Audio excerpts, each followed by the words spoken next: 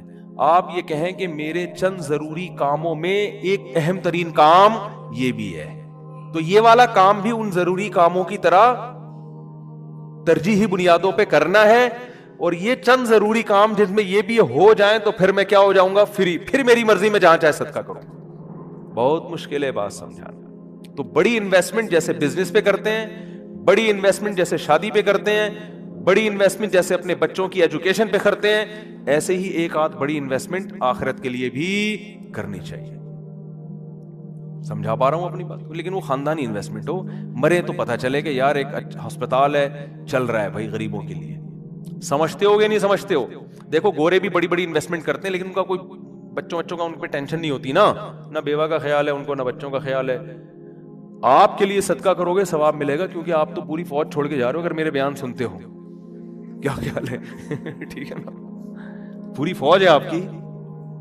تو دونوں, اور پھر عجیب بات ہے آپ نے اس نیت سے نہیں کرنا کہ ریٹرن ملے گا, اسی نیت سے کرنا ہے کہ میں نے جو خرچ کیا وہ گیا, ختم, بس دنیا میں نیکی کر دریا میں ڈال. لیکن ویسے میں ایک جنرل نالج کے لیے بتا رہا ہوں کہ اللہ ڈبل کر کے دیتا ہے واپس, بلکہ اور بڑھاتا ہے, پھر دیتے جاؤ گے بڑھاتا جائے گا, دیتے جاؤ گے. حدیث میں آتا ہے ما نقصت صدقۃ من مال, صدقے سے مال میں کبھی بھی کمی نہیں ہوتی نہیں ہے. لیکن آپ نے یہ نیت نہیں کرنی, آپ نے یہ نیت کرنی ہے کہ میں دے رہا ہوں اور مجھے نقصان نہیں ہوگا اس کا, میرا کاروبار بھی کم ہو جائے گا اور میرے گھر میں بھی تھوڑا خرچہ کیا ہو جائے گا. یعنی میری اپنی بیوی بچوں سے تو خرچہ مت روکو, ان کو نہ بھیڑ چڑھاؤ اپنے توکل کی, ٹھیک ہے نا. اپنا, میری گاڑی تھوڑی سی سستی ہو جائے گی, یہ ہو جائے گا وہ ہو جائے گا, اپنے اوپر تو رکھ کے سب کچھ کرو. یہ نیت یہی کرو کہ یار کمی ہو جائے گا. لیکن ویسے میں جنرل نالج کے لیے بتا رہا ہوں کم ہوتا نہیں, کیونکہ اگر آپ نے نیت یہ کر لی نا کہ بڑھ جائے گا, پھر نہیں بڑھے گا, پھر نہیں بڑھے گا. اور اس میں بات جا کے کمپلیٹ ہو جائے, لیکن اس میں آپ نے یہ دیکھنا ہے آپ میں توکل کتنا ہے. صحیح ہے نا. کل آزمائش آئی تو ایسا نا یار مجھ سے آپ کا بیان ہی گلے پڑ گیا یار, تو کوئی بات نہیں, پہلے یہ والے بھی کر لو پھر کر لو, تو خاندانی نہ ہو, غیر خاندانی صدقہ بھی ہو تو چلو صدقہ تو ہو گیا نا. تو خاندانی صدقے کے لیے تھوڑی سی کھوپڑی بھی خاندانی ہونی چاہیے, تو یہ ظرف بھی ہونا چاہیے اسی حساب سے, تو اپنی حیثیت دیکھ کے. لیکن میرا مقصد صرف یہ ہے کہ یار کچھ تو انویسٹمنٹ آخرت کے لیے بھی جوانی میں جب آپ کو ضرورت ہے, بڑھاپے کے لیے نہ رکھو. بڑھاپے میں اللہ اور توفیق دے دے گا. اور صدقہ ایسی چیز ہے جس کو ایک دفعہ عادت پڑتی ہے نا پھر ہاتھ رکتا نہیں ہے اس کا. آدمی بعض دفعہ ایک بڑا اماؤنٹ خرچ کرتا ہے کہ یار یہ میں بڑا اماؤنٹ خرچ کر رہا ہوں بس تاکہ ایک دفعہ ہو جائے, کل مروں کوئی بھروسہ نہیں, کل مر جاؤں تو صدقہ جاریہ ہوگا. تو ایک دفعہ کرو گے نا, عادت ایسی پڑتی ہے اس کی, پھر کل دوبارہ یہ سوچ کے دوبارہ کرو گے. یہ اللہ کی طرف سے ایک نعمت ہے کہ جو کرتا ہے پھر اللہ اس کو صدقے کرنے کی توفیق دیتا رہتا. تو یہ سب سوچ سمجھ کے. تو ہاں اچھا, اس میں پھر 2 کام کرنے ہیں. کچھ صدقے تو پبلک کو دکھا کے کرنے ہیں, اپنے بچوں کو بھی بتاؤ, بیوی کو بھی بچاؤ, بھائی کو بھی بتاؤ, رشتہ داروں کو بھی بتاؤ, کیونکہ قرآن میں جگہ جگہ آتا ہے کہ نیک لوگ چھپا کے بھی صدقہ کرتے ہیں اور علانیت. دکھانے کا فائدہ یہ ہوگا, پبلک کو ترغیب ہوگی کہ یار اس نے جب یہ ہسپتال بنا سکتا ہے, مدرسہ بنا سکتا ہے, یتیموں کی مدد کر سکتا ہے اور نہیں مرا, ماشاءاللہ کھا رہا ہے, کچھ ہمیں بھی عبرت حاصل ہوگی کہ نہیں ہوگی. بچوں کو جب بتاؤ گے تو بچے کہیں گے یار میرے باپ نے اتنا کچھ کیا, جب وہ باپ بنیں گے تو ان کا بھی دل چاہے گا. تبھی میں لوگوں سے کہتا ہوں اپنی بہنوں پہ خرچ کیا کرو لفافے میں, اور بچے کو بتاؤ دیکھو میں نے پھپھو کو تمہاری اتنے پیسے دیے, شو مارنے کے لیے نہیں, تاکہ وہ بھی آپ کی بہنوں, آپ کی بیٹیوں پہ, جب آپ اپنی بہنوں پہ اپنی اولاد کے سامنے خرچ کرو گے تو آپ کا بیٹے کو خیال ہوگا کہ یار مجھے بھی جب میری ارننگ آئے گی تو مجھے بھی اپنی بہنوں کا خیال کرنا ہے. ہماری یہ پرمپرا ہے, ہمارے خاندان میں مرد عورتوں کا خیال کرتے ہیں. آپ کیا کرتے ہو, کبھی ایک دھیلا بچے نے نہیں دیکھا کہ آپ کی جیب سے اس کی پھپھو کے لیے نکل رہا ہو, ٹھیک ہے نا. نصیحتیں آپ کی صبح شام ماشاءاللہ ہول سیل کے حساب سے چلتی رہتی. بچے کو سمجھاتے رہتے ہو غریبوں کا خیال کیا کرو, بوڑھے ماں باپ کا خیال کیا کرو. بچے کو پتا ہے فری پھوکٹ کی نصیحتوں کے علاوہ ابا کے پاس کوئی کام نہیں, فری پھوکٹ کی نصیحت. جب آئیں گے گھر میں ٹارزن بن کے, کہتے تو نہیں ہے لیکن دل میں یہی ہوتا ہے, یہ کر لو, یوں نماز کیوں نہیں پڑھتا, یہ کیوں نہیں کرتا, یوں کیوں نہیں, ویڈیو گیم کھیلتا رہتا, پٹاخ تھپڑ لگایا, یہ کر رہا ہے وہ کر رہا ہے. بچے کو پتا ہے ابا کے پاس فری پھوکٹ کی نصیحتوں کے علاوہ, وہ ہمارا فلاں ماموں بیمار تھے, ابا نے ایک دھیلا نہیں نکالا جیب سے. امی کی طبیعت خراب ہوتی ہے تو ابا کے پاس ہسپتال لے جانے کا ٹائم نہیں ہے. نصیحتیں جتنی مرضی کروا لو, نصیحتیں بھی کریں لیکن نصیحت سے زیادہ عمل. بات آ رہی ہے سمجھ میں. ایک صاحب تھے, وہ نا بہت زیادہ صدقہ کرتے تھے, امریکہ میں ہیں وہ. میں نے ان سے پوچھا, میں نے کہا یار آپ ہر مہینے کچھ نہ کچھ کرتے رہتے ہو اتنی, اور وہ ایسی قوم سے تھے جو کنجوسی میں مشہور ہے. میں نے ان سے پوچھا آپ کی قوم کیا ہے, میرا خیال تھا کوئی سید ہاشمی قریشی ہوں گے, کوئی وہاں کے مکہ مدینہ کے اتنے سخی. تو انہوں نے کہا یار ہم وہ قوم کا نام لیا جو کنجوسی میں جس پہ لطیفے بنے ہوئے ہیں. میں نے کہا اس قوم کے ہو کے آپ اتنے ماشاءاللہ. تو انہوں نے کہا یار میرے باپ کو ہم نے بہت صدقہ کرتے ہوئے دیکھا ہے, تو بس ہم نے ابا سے سیکھی, ہماری یہ بلڈ میں یہ چیز شامل ہو گئی ہے, نہیں کرے تو ہمیں سکون نہیں ملتا. میں نے کہا یار بڑے خاندانی ہو. میں نے کہا یار کبھی آپ کو دکھاؤں گا بھائی اس قوم پہ لطیفے بنانا چھوڑ دو. قوموں پہ لطیفے ہیں نا, ایک قوم بڑی کنجوس مشہور ہے, ان کے ہاں جب بچہ پیدا ہوا نا تو سب آئے مبارکبادی کے لیے, سارے جمع ہو گئے. تو بچہ کہتا ہے کہ سارے یہاں جمع ہو گئے, دکان پہ کون بیٹھا ہوا ہے, تم سب یہاں گئے مبارکباد دینے کمبختوں. یعنی اتنی اللہ نے اس بچے کو قوت گویائی عطا فرمائی, یہ بلڈ میں آ جاتی ہے نا چیز. تو بچے کو عقل نہیں ہے, شعور نہیں ہے, لیکن اس کے جینز میں یہ چیز آ گئی ہے کہ بھائی دکان کا بھائی آدھے ابھی آ جاتے ہیں, آدھے کسٹمر کو سنبھالتے. یہ لطیفہ ہے, کوئی سچا واقعہ نہیں ہے یہ, ٹھیک ہے نا, ایسی فرضی لطیفہ ہے سمجھانے کے لیے کہ کچھ اتنا کر کے جاؤ کہ بچے پیدا ہو کے جو ہے نا یہ بول رہے ہوں کہ ہم مبارکبادی میں 5 روپے تمہاری جیب سے نہیں نکلے. سخاوت کی ترغیب دیں وہ. تو خیر کچھ چھپا کے کچھ دکھاؤ, اور کچھ کیا کرو ایسا چھپاؤ کہ وہ حدیث میں آتا ہے دائیں سے دو بائیں کو پتہ نہیں. بھول جاؤ, نیکی کر کے دریا میں ڈالنا جسے کہتے ہیں, خود بھی بھول جاؤ کہ میں نے کوئی نیک کام, کوئی صدقہ کیا, کسی غریب کو کھلایا بھی ہے کہ نہیں کھلایا. جیسے عرب لوگ کرتے ہیں نا, آتے ہیں بیٹھ جائیں بھائی,